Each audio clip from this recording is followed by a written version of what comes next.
Good afternoon, folks, and welcome to the first in the World Cup series from me, WHEELYFC. This is our World Cup preview show, previewing the World Cup over the next 6 weeks, and to see who the eventual winner will be. I'll give my guess. Karl will give his guess, and then we'll see how Scotland get on as well over the next 6 weeks. So, delights me today to welcome Karl along from the Totally Levy and Horne football podcast. Welcome, Karl. Afternoon, Stephan. Afternoon, everybody. How we doing? Not too bad, over there. We all had a little technical issues to hang up there, but although we're on anyway, and as well, I did try to shout at you before off it when I joined in the room.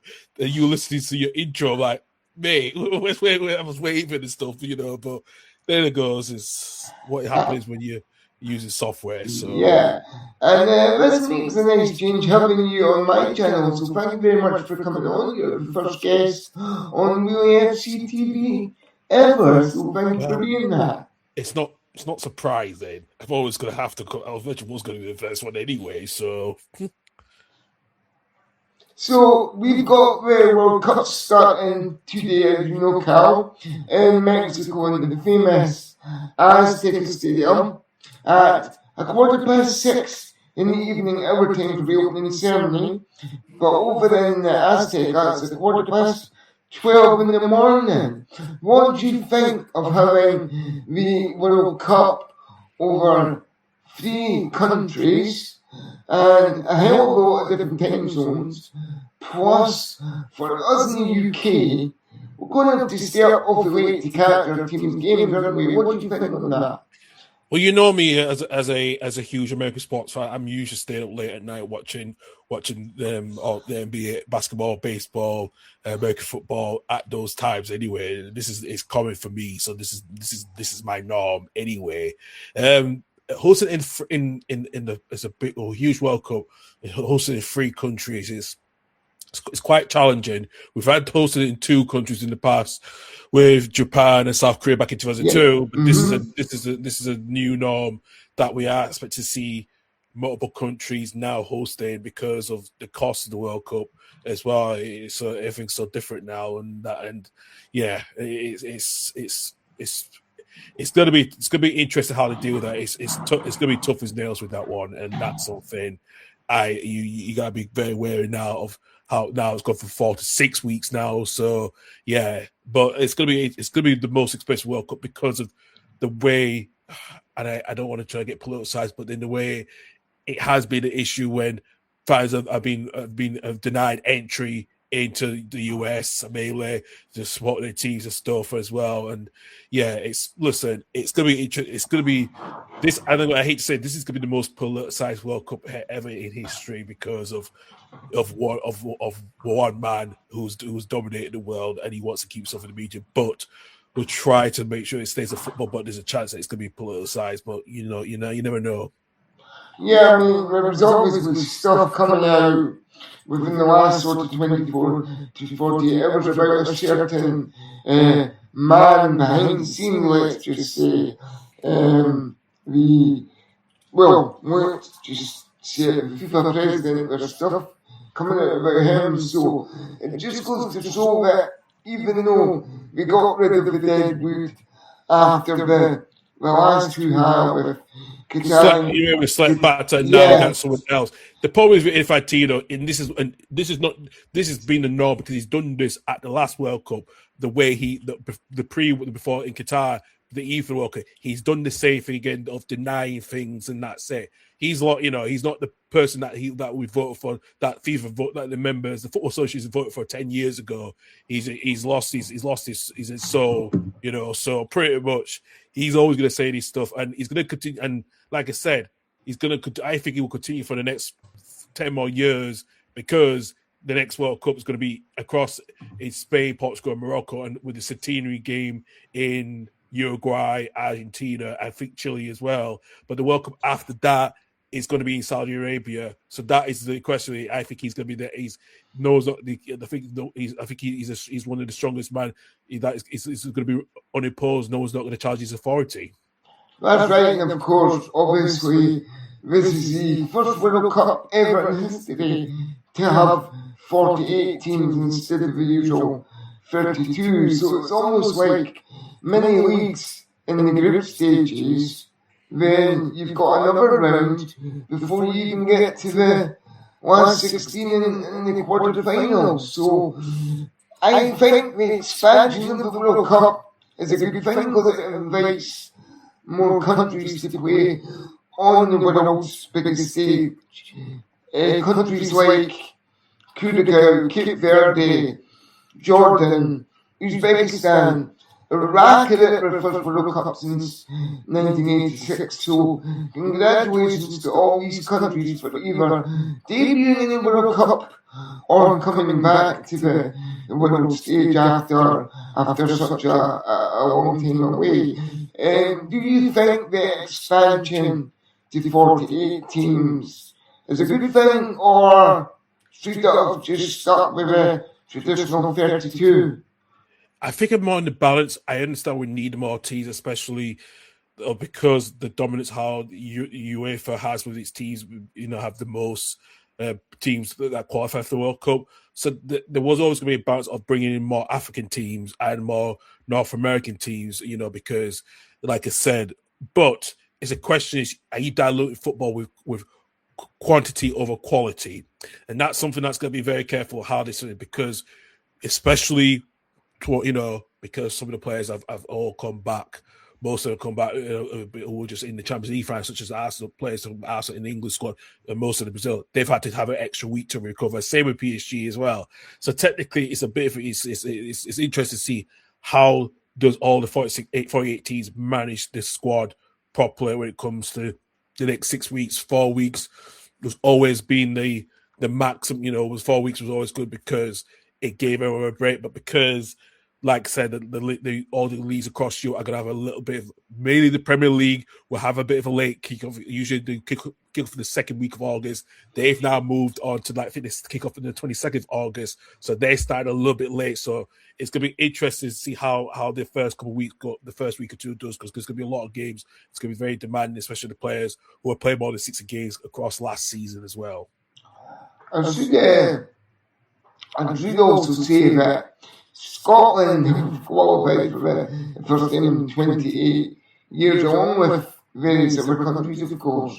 How do you think, Karl? Because I know you're sort of torn between two national countries in this World Cup. I don't know about that. I don't know about that one, but yeah, I get your point. I was going to say for obvious reasons, right? So how do you think, first off, Scotland is going to turn out? Bear in mind that we've actually got two of our group back from 28 years ago in Brazil and Morocco. How do you think we're going to fare this time round? Also bearing in mind that our first game kicks off at 2 a.m. UK time in the early hours of Monday morning as well. Well, listen, you're not been to the World Cup for a long time, so that's different. The second thing is, that Morocco side of '98 is not the same. The Morocco national is so different. So they were close to being the first Arabic team to nearly get to the World Cup final. Eventually, they lost anyway to Argentina. The thing, I think it was definitely Argentina, because it wasn't France, it was Argentina. The thing is, because of what's happened with the Morocco side after, with all the controversial ending at the CAF final, the Cup of Nations final, that's going to be the interesting point. How do they rebound from that?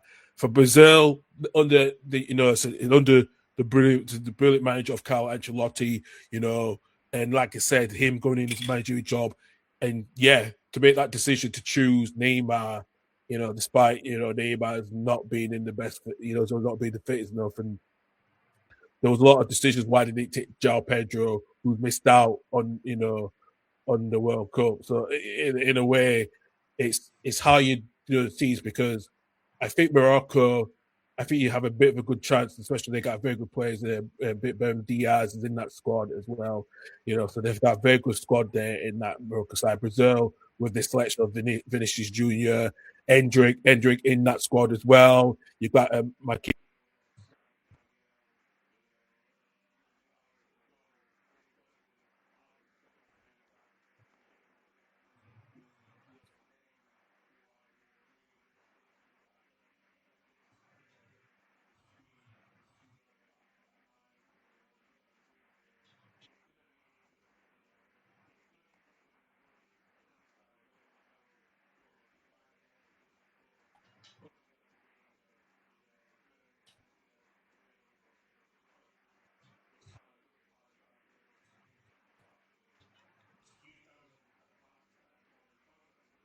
Mm-hmm.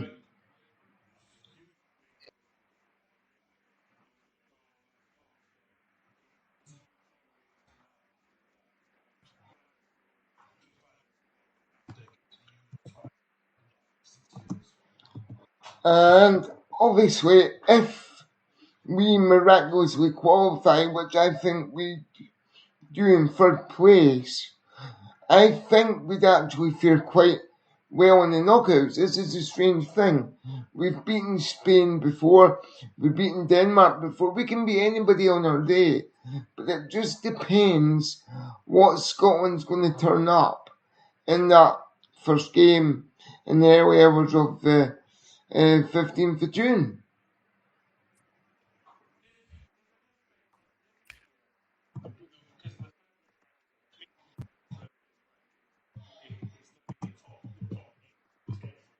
Right.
Yeah, and also your country, Karl, of England. Now, obviously, last night they were playing their second last warm-up game against Costa Rica, and they won that game again. I think they won it at the canter. I went to bed at 1-0, and then I fell asleep, so I missed the second half. Funny that. And today, we were playing it behind closed doors against fourth tier Miami FC.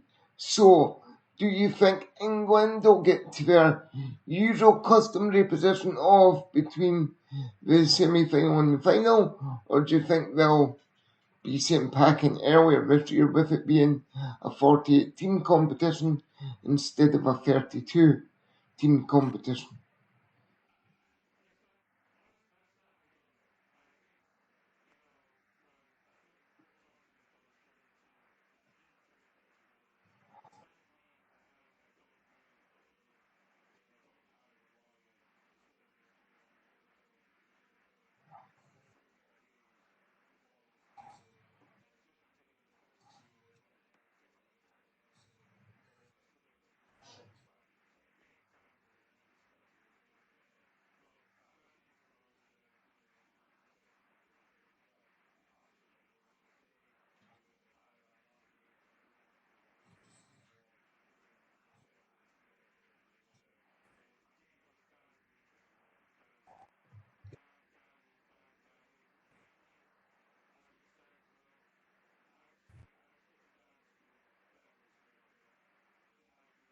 World Cup.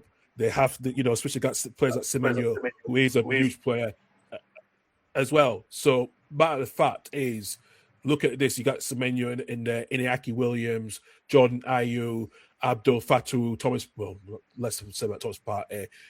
These are the names that we know across the in Europe as well. Even Kennedy Solomana as well. So the thing is the question is, do we have to? It's if we can looking at our squad and the much and the permutations of where we could finish, because we're in Group L. So in the knockout stage, I think the winner in Group L will have to play a third place group, either E, H, I, J, and K. And the teams that we could face is probably DR Congo, might be in Group K, and either Austria or Algeria is one of them, or even, and this is a big one, what if France finish third and we have to play France, Senegal, Iraq, or Norway? That's going to be the interesting part of who we play against.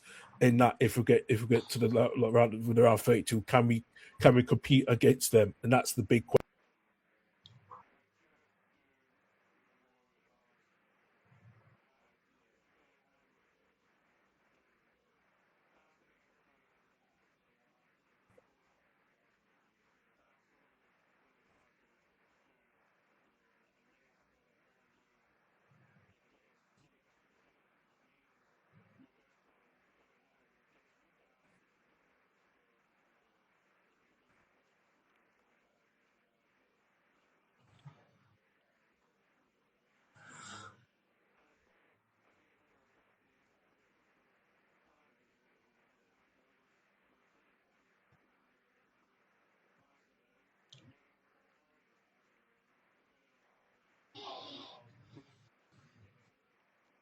Yeah, and we should also say afternoon to Doug. Welcome in, Doug. How you doing, my friend? How you doing? Welcome in. Great to have you with us, Doug. Thank you for watching our World Cup preview. Now, a World Cup wouldn't be a World Cup without some drama from some nation or other. Which drama do you think is going to cause? Which nation, Karl, do you think is going to cause the most controversial sort of drama in the World Cup, either with a managerial sacking or appealing some kind of VAR decisions as well, because we're going to come on to that shortly, because there's a whole host of new VAR rules coming into play for this tournament as well.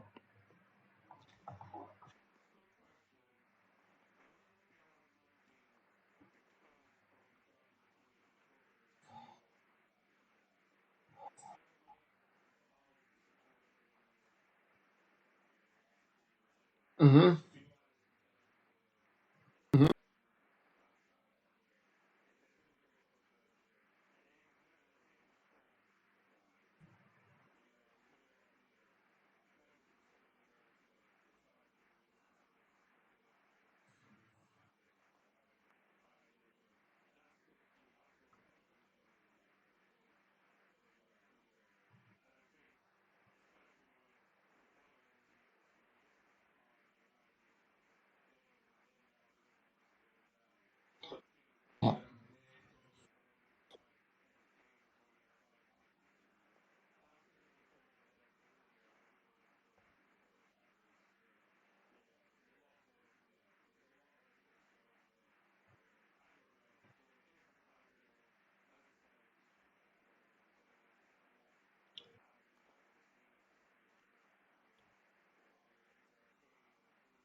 Yeah. I mean, all I'm going to say is remember what happened with Spain a few years back, if you remember rightly.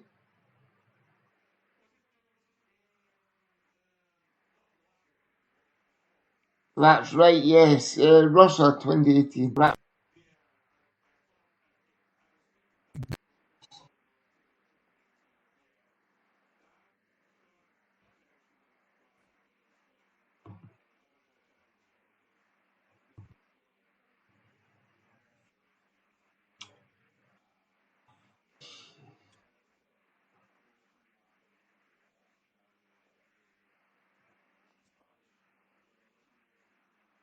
Yes.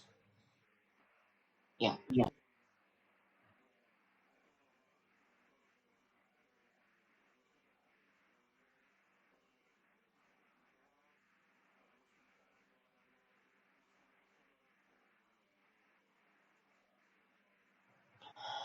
But you know what? I don't think Spain's going to get anywhere near the World Cup final.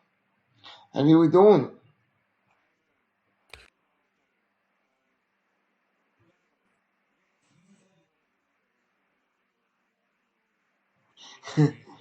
Don't remind me, it was good.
I totally get what you're saying, Gal, 100%.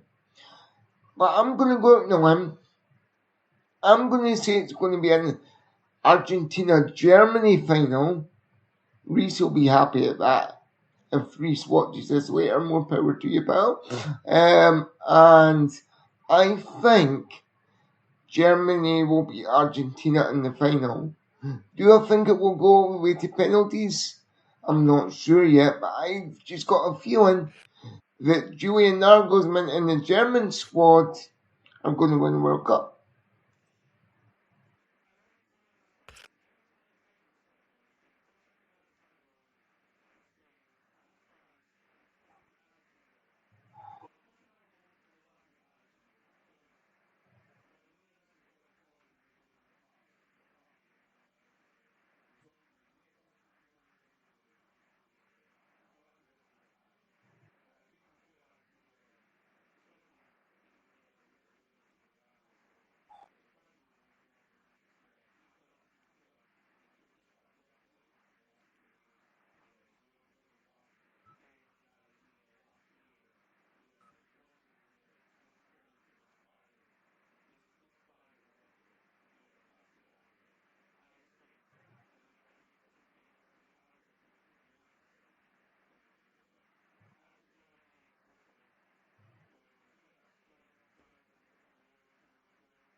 Mhm. Yeah.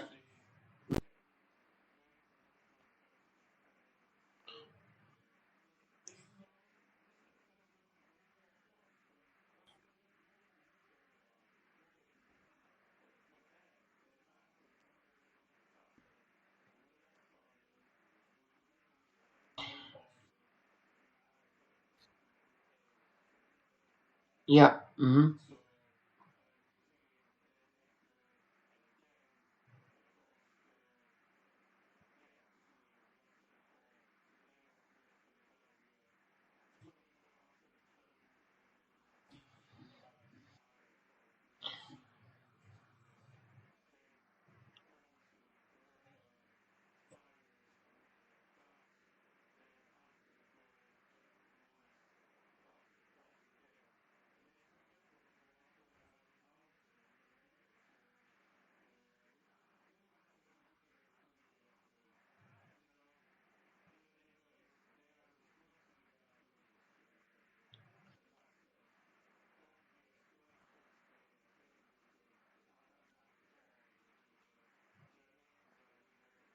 Mhm. Yeah.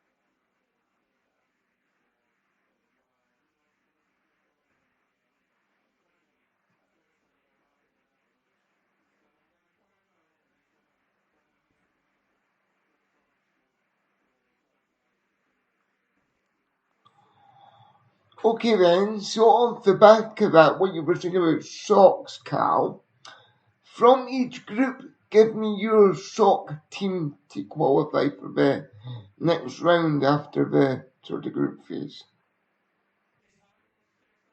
I know it is, that's why I'm asking. You love it, really.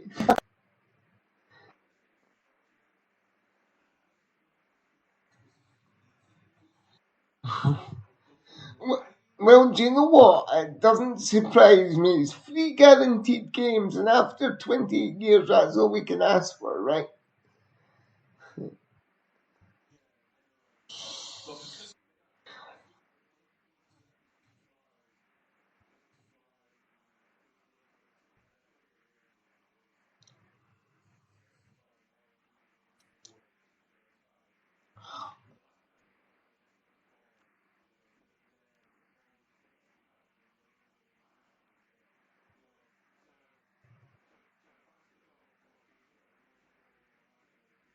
Mm-hmm.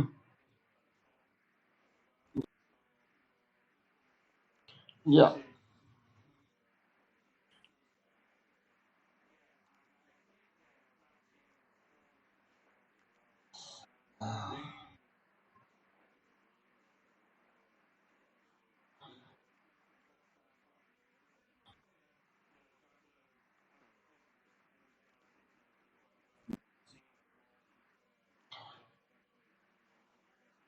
Yeah. So you,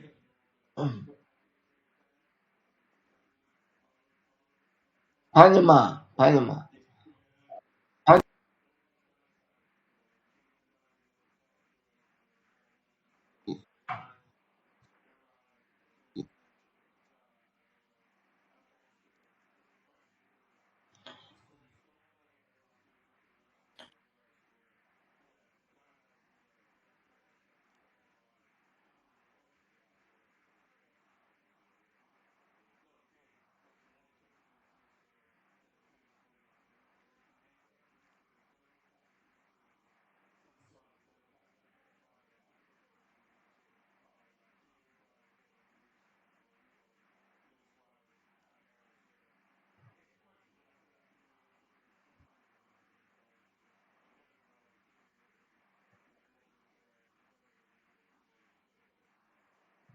Okay then, well, what do you think to Graham Arnold getting Iraq to the World Cup for the first time since 1986, the year I was born?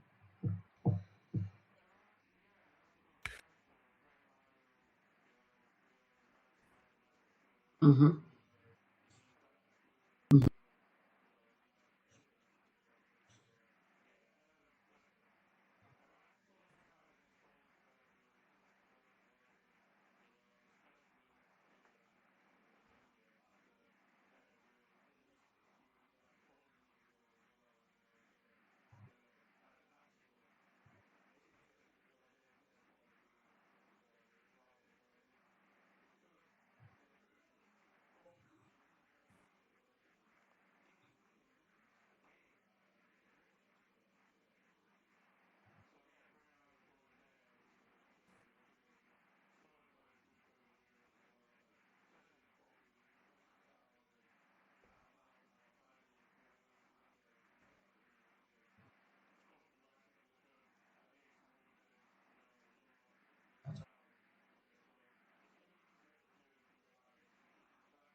And do you think they'll have a chance of getting out of the group?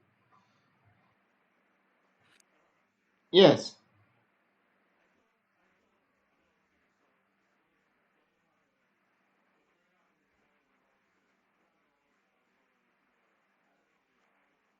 Yeah.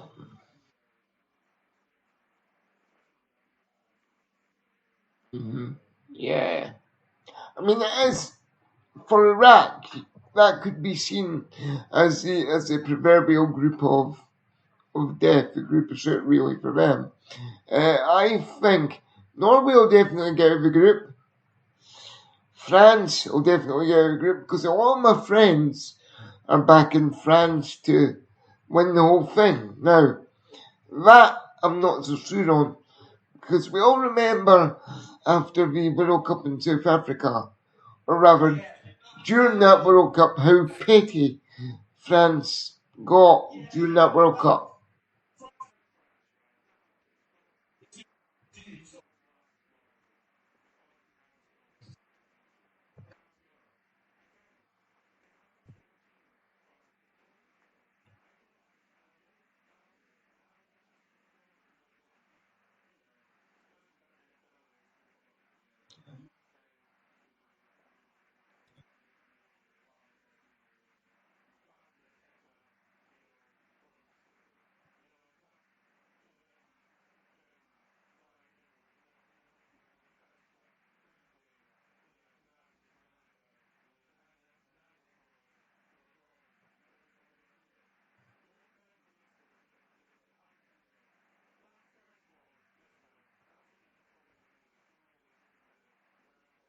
Mm.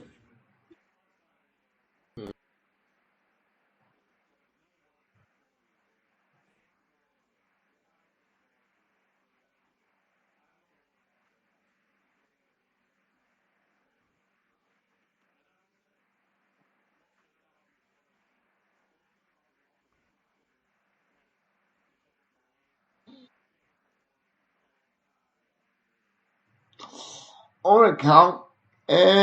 What's your surprise package of the World Cup going to be? My surprise package or dark horses is going to be Japan. I think they'll get quite far.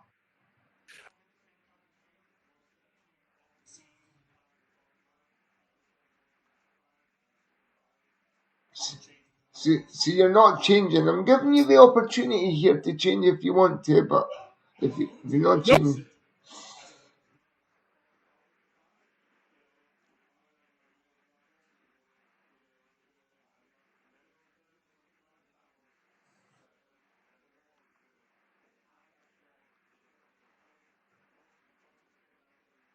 yes.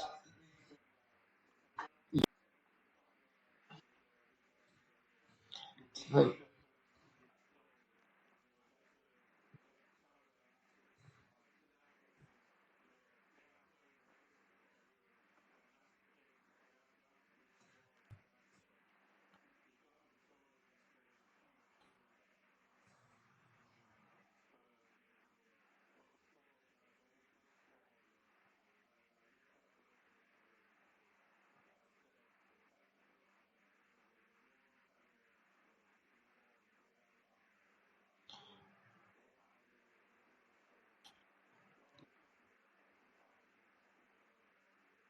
And I suppose with it being a free country World Cup, we've already talked a little bit about Mexico, but I suppose we really need to talk about the other two host countries as well, and of course the USA and Canada. Now, Canada have had a bit of a mixed bag in training. They've had a injury scare yesterday. Coney went away from training in a car with a fever.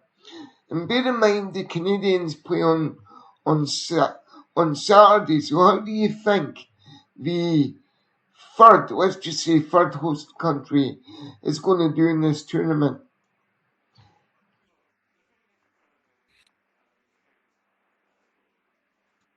Jesse Marsh, yeah. I wonder why, Karl.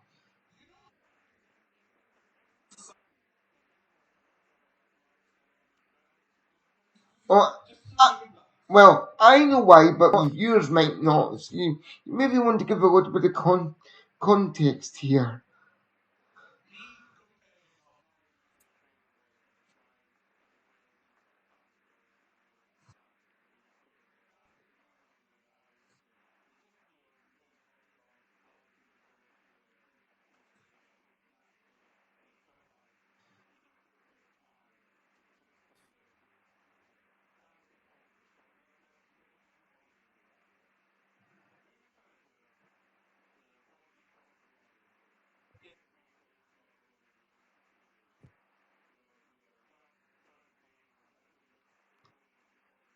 Bayern Munich, of course, yeah.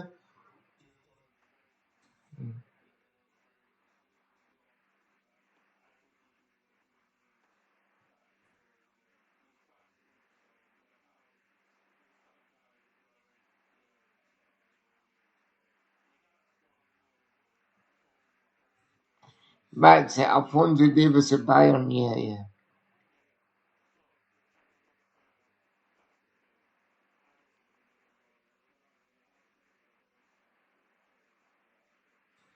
Mm-hmm.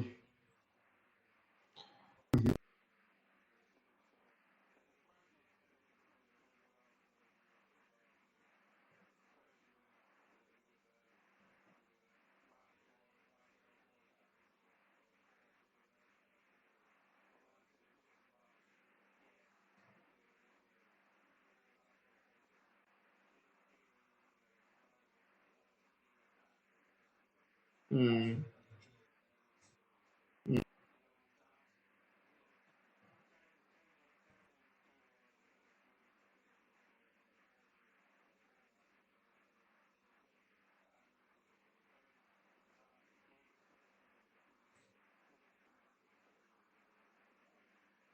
I mean, do you not think if that having the home crowd backing them, that'll make a difference to the team?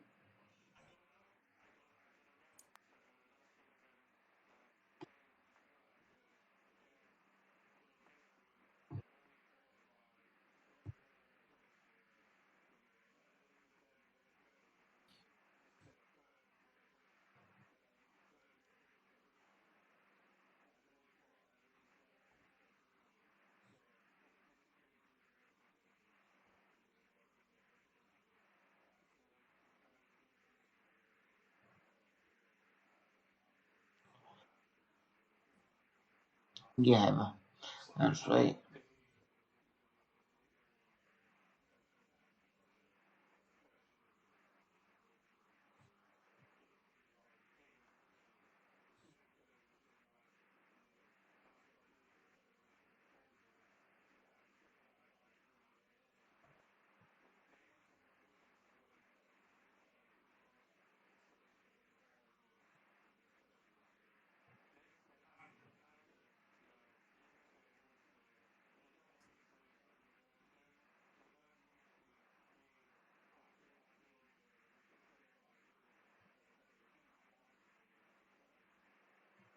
And of course, it's been 32 years since the USA last hosted the World Cup finals back in 1994, with, of course, that infamous penalty miss from Roberto Baggio.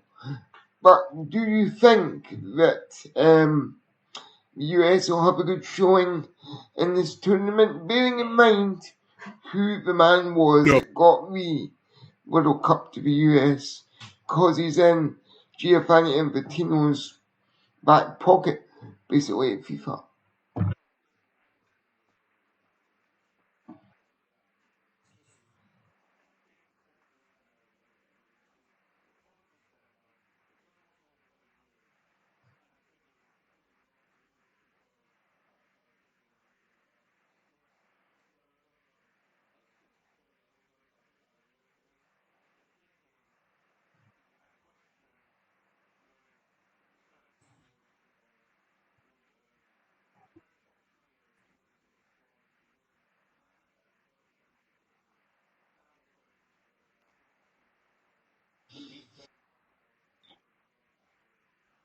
Mm.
Okay.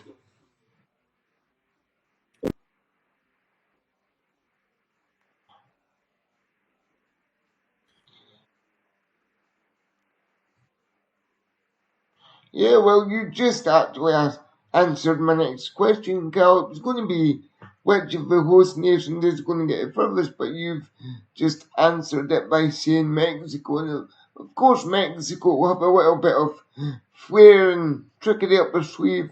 Remember the Blanco move from 1998 against Paraguay? That was amazing when he sort of got the ball and done the two-legged bunny hop for the player.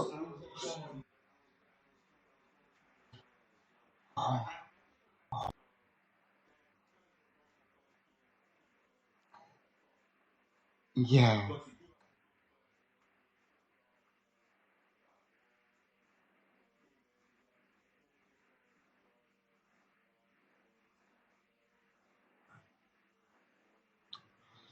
No.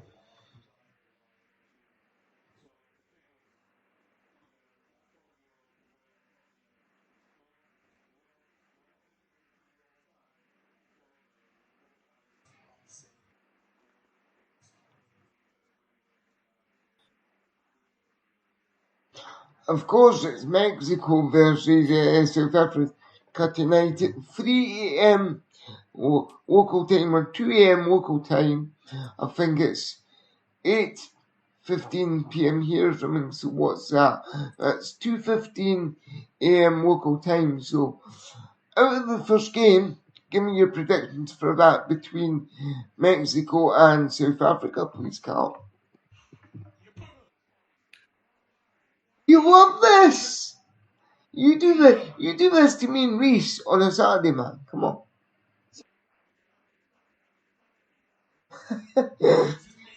Come on, it's just me and you. Come on. Just forget about everybody else watching.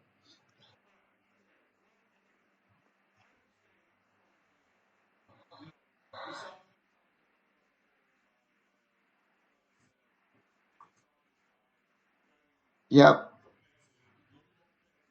Yep.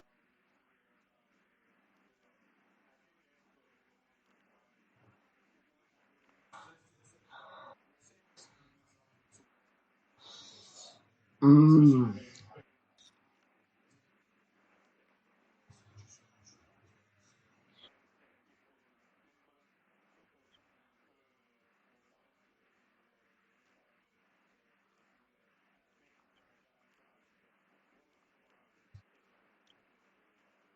Alright, well, I'm going to say it's going to be 3-2 to Mexico.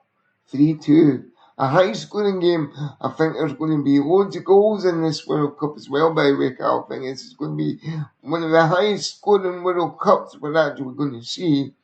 And I think it's going to be between Erling Haaland, Kai Havertz, and Messi for the Golden Boot at the end of the World Cup.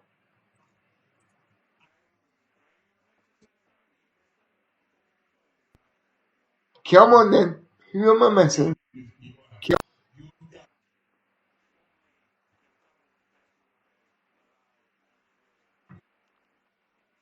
Fair point. Fair.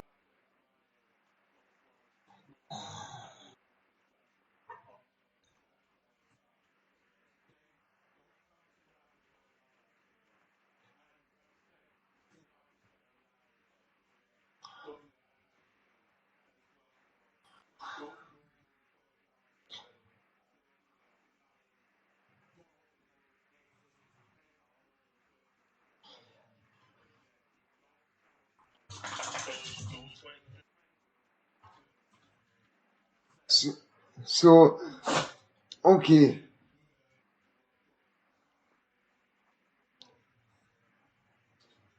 Okay, so I've given you my top three.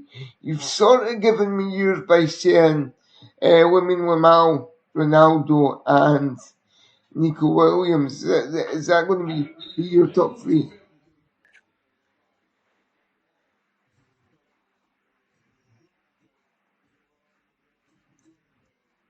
Come on then. Come.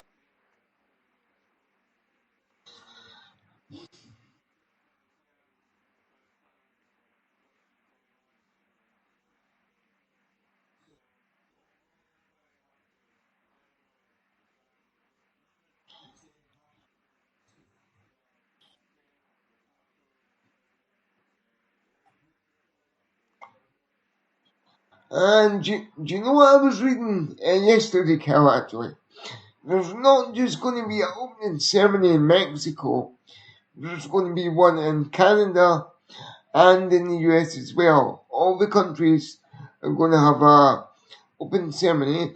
And apparently, during the final, there's going to be a concert at half time. That allegedly goes on for 45 minutes. Listen,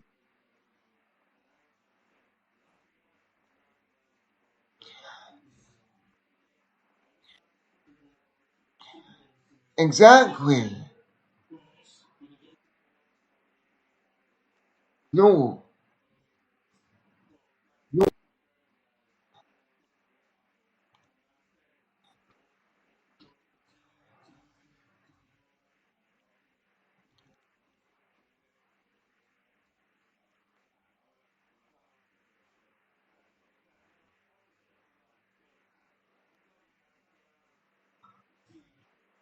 I mean, I get it for something like an Olympics or a Commonwealth Games or a World Athletics Championship. That's totally fine.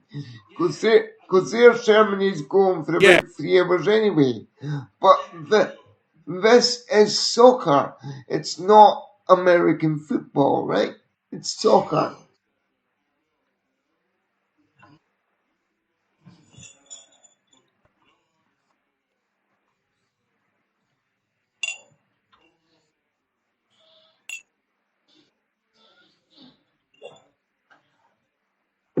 Yeah.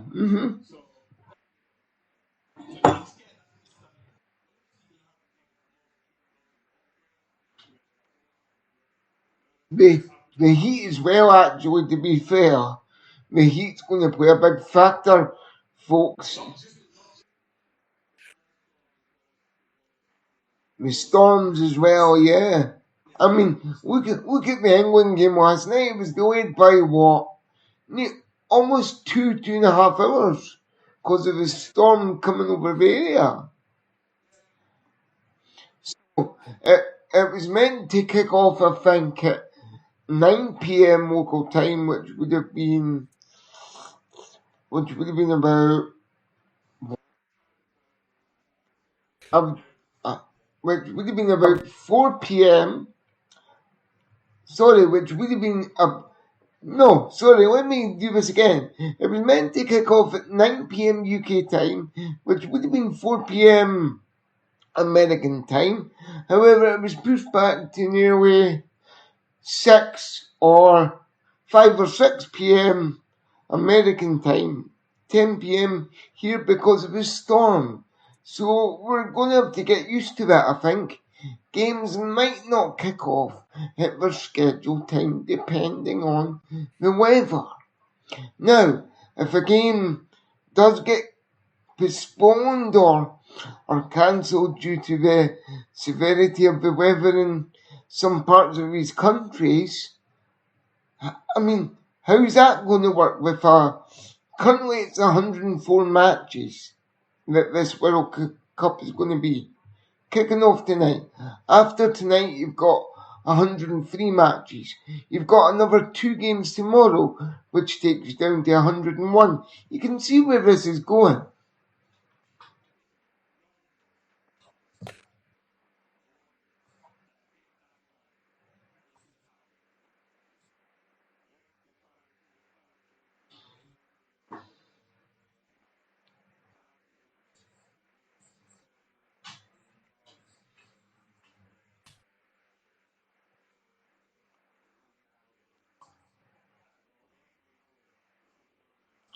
Yeah.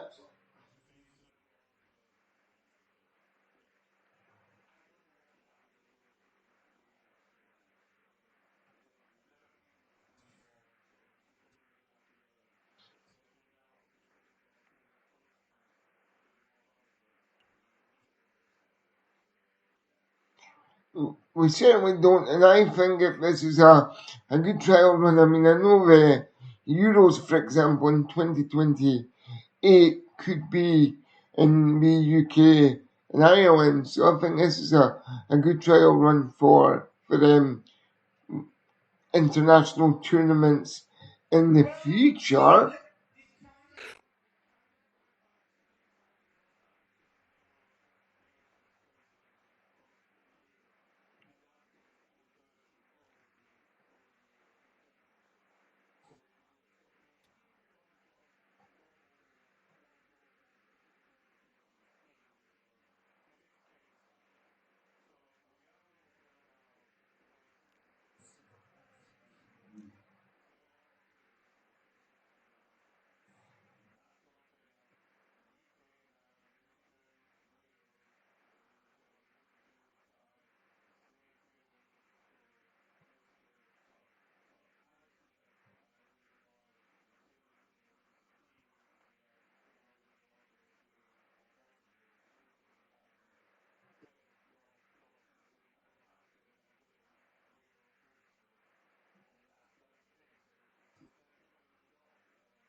And do you think, because you just said there, it's so expensive to host these world events, that's why, for one, it has to go across multiple countries.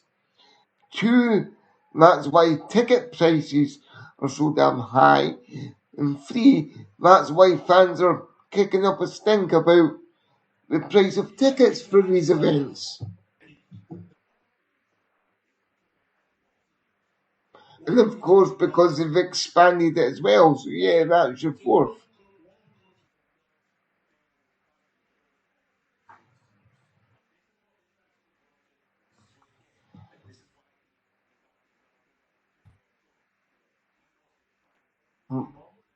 Which the club version of this tournament I thought was fucking awful.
Well, you and me both, do you think that over the next, say, 10, 15 years, which is like 2 or 3 World Cups down the line, do you think because it's becoming so commercialised now and all about money, that the actual World Cup will lose its value as a tournament in world football and just become like a big international version of the Champions League?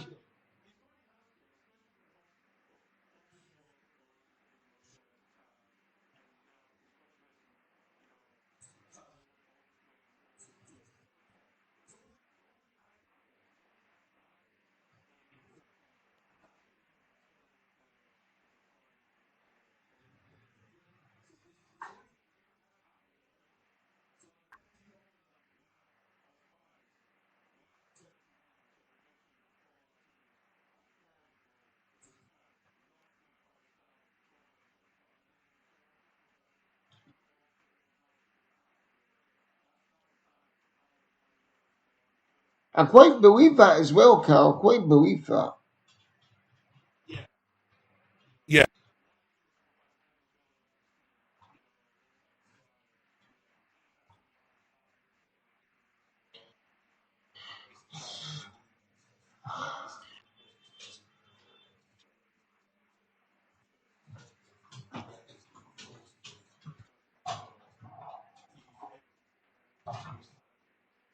Yeah. And I mean, jumping ahead, I think one of the tickets for a World Cup game, I think it was the final. I think one of the cheapest brackets was £8,000. £8,000 just to sit in a seat for 90 minutes and potentially not even watch your team lift what's regarded as the greatest trophy in world football. See,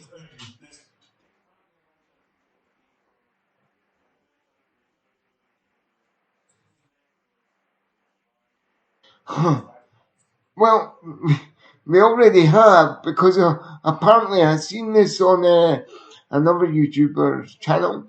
Netflix have made, wait for this, Karl, have made a FIFA World Cup browser game. So they're already cashing in, but apparently this game took 3 years to come to fruition.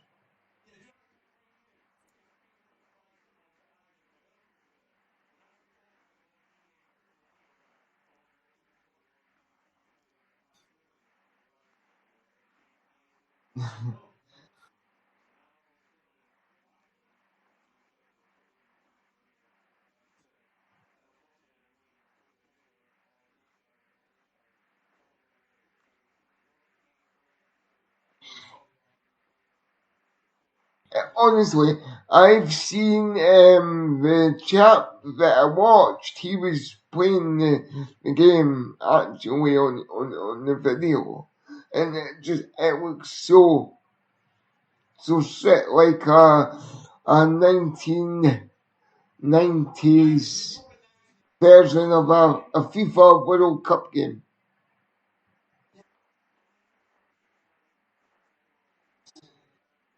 Hell yeah! Hell, that's right. That's right.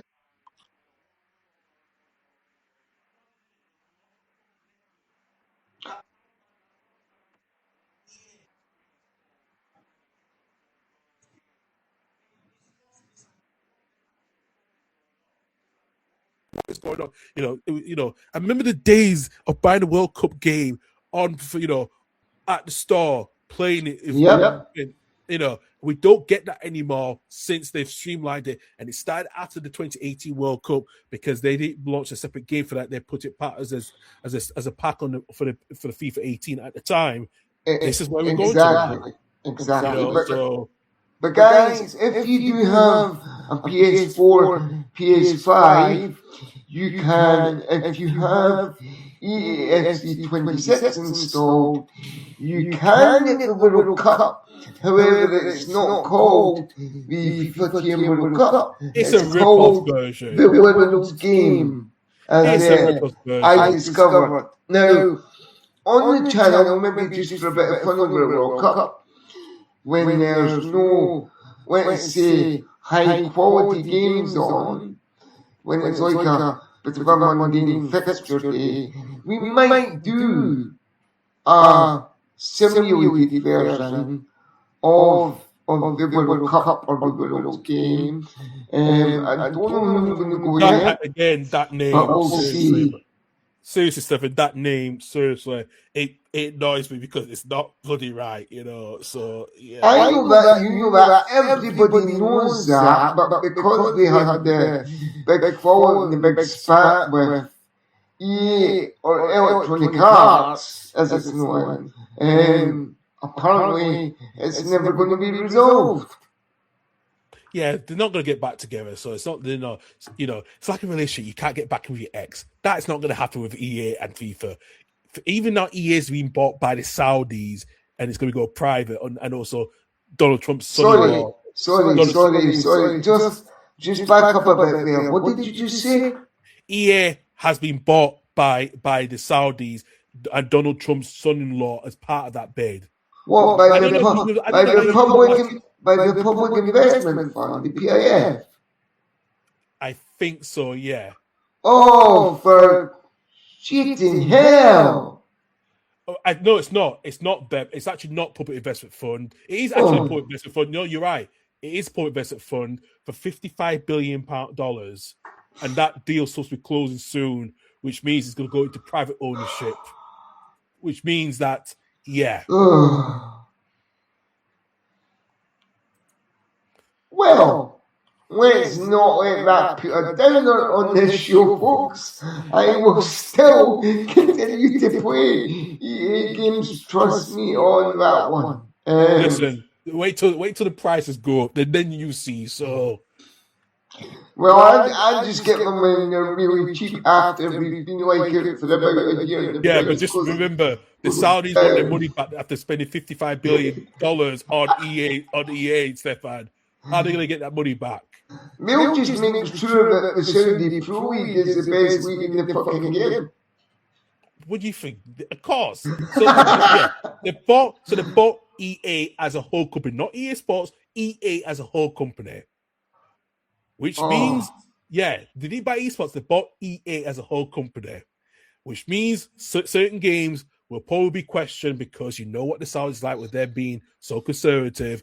That's what they're trying to, so you better watch the space because... Well, for example, if there's a golf game in, Live Golf will be in it, just for fun. Well, just remember Live Golf is going to be wound up by the end of the year. Yeah, I know, but not in the Saudis' eyes, of course. It will be. Definitely will be. And everybody else's eyes except their own. Well, so it already has happened, so... I should also take this point, guys. If you could subscribe and give this video a like, that would be absolutely amazing. It'll help grow the channel.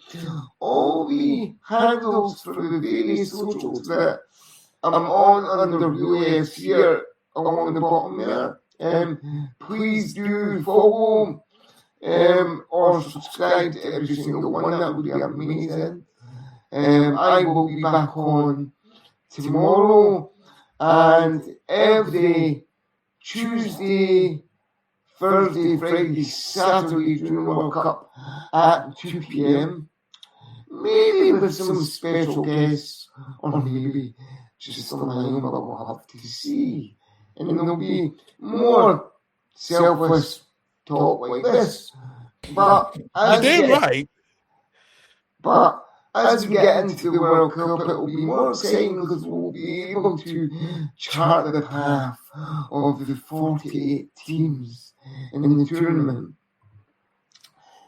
Do you think, Karl, they'll round it up and give us a 50-team World Cup at some point within the next No, it won't go. It won't go to 50 teams. There's been talk about moving it up to 64 teams in the past. So if it goes to 64 teams, then club leagues will be buggered for at least 2 months.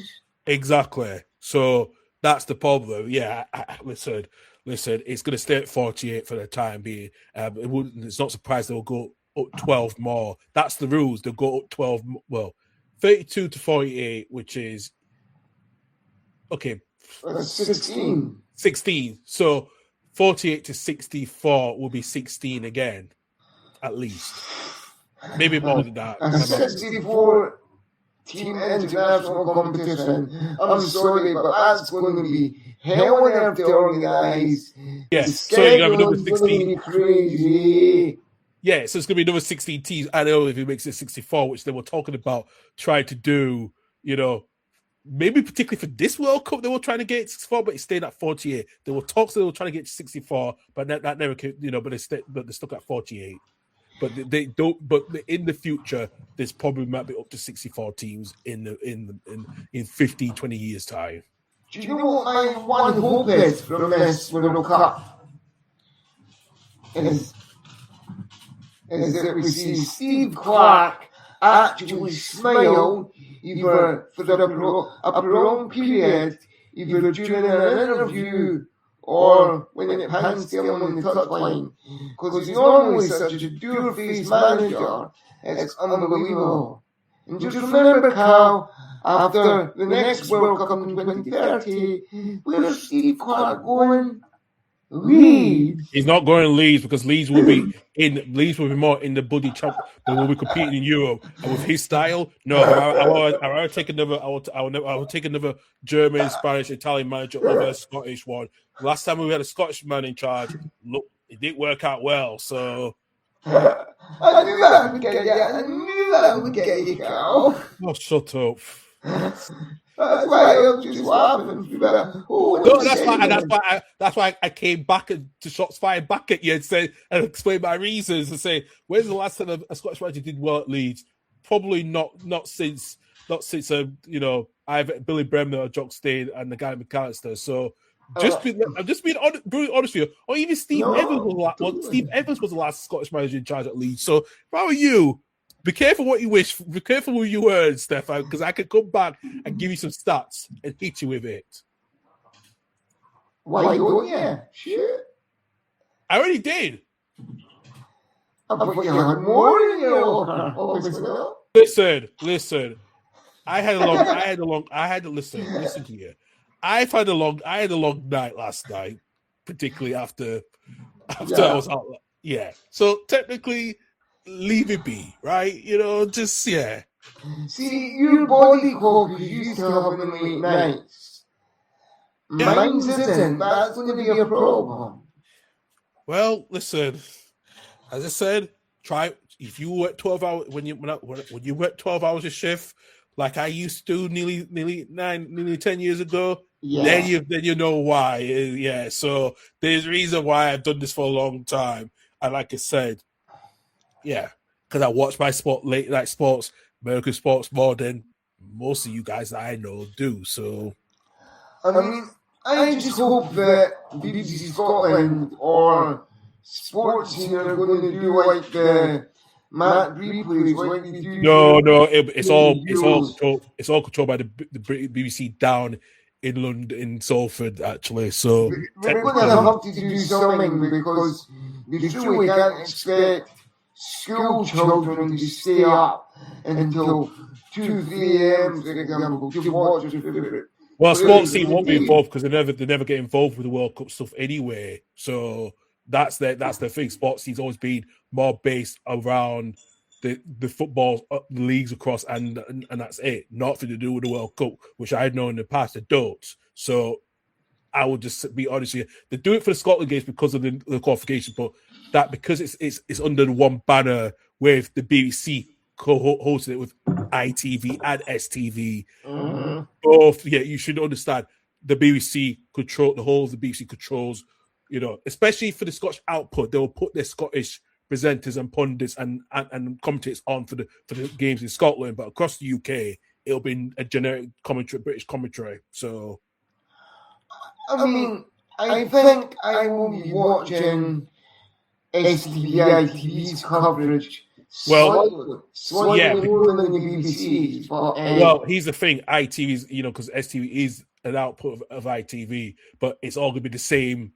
It's not going to be an output of Scottish presenters. It will be only for the rest of the UK when Scotland is playing one of the games on STV and ITV.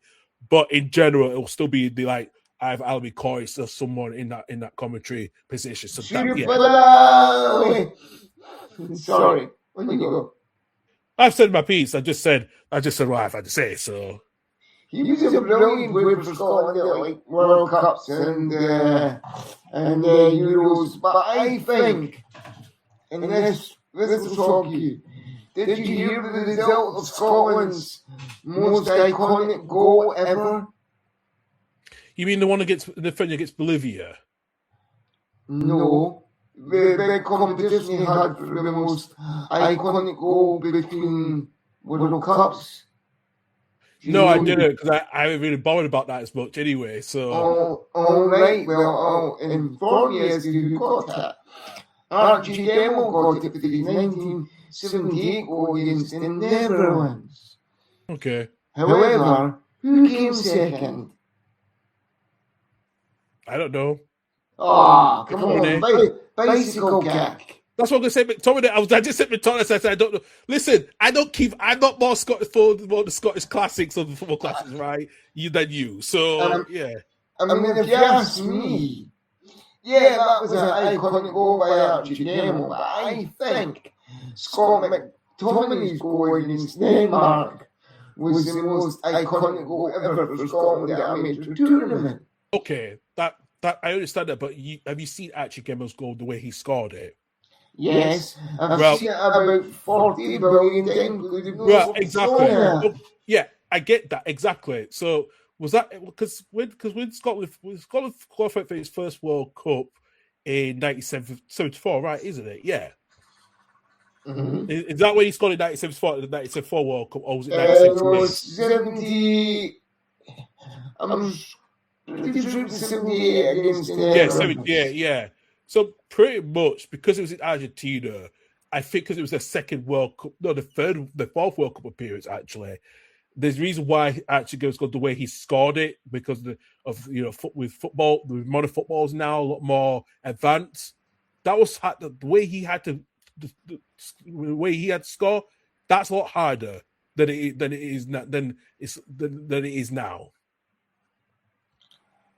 I'll give you that one, but only just that was You know what? I'm telling the truth. I'm just gotta tell the truth. Just gotta be really honest with you. That's why you and I are friends. I'm always gonna be the Brutus honest one. So yeah, maybe I should have had that as your caption at the bottom. The brutally honest one. Hey, I prefer that. I prefer that being than not saying the truth. So I'm going to put that in for you next time. I'm going to try and put that in. All right, fine. You do what you have to do. So yeah. We'll see. But no seriousness, Karl. Thank you for coming on the channel today. Thank you for being my inaugural guest on my channel, WheElyFC. Don't forget. Sorry, Karl, you go. No, you're most welcome. I'm probably going to be your second guest at some point again. So this is my first time you've brought a guest. I always knew it was always going to be me. Who else was going to? So Reese was working, and so was so I couldn't get him. Okay, that's a fair point. To join us, but no seriousness. Thank you for coming on today. It's been great having you. Thank you for giving us your insight into the World Cup. I just think Scotland are going to do okay, average. I don't think we're going to set the world on fire. I hope we qualify, but I think as soon as we landed in America about a week ago, 2 weeks ago now, I think the pilot has just left the doors open and the engine running so we can make a quick getaway when we get knocked out of the tournament.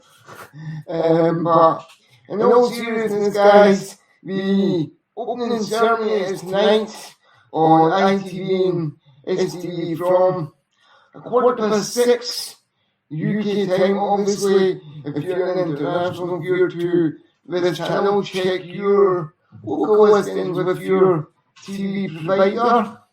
Enjoy the World Cup, guys. Take care, and I'll see you again on the next one. Bye-bye for now, guys. Bye-bye.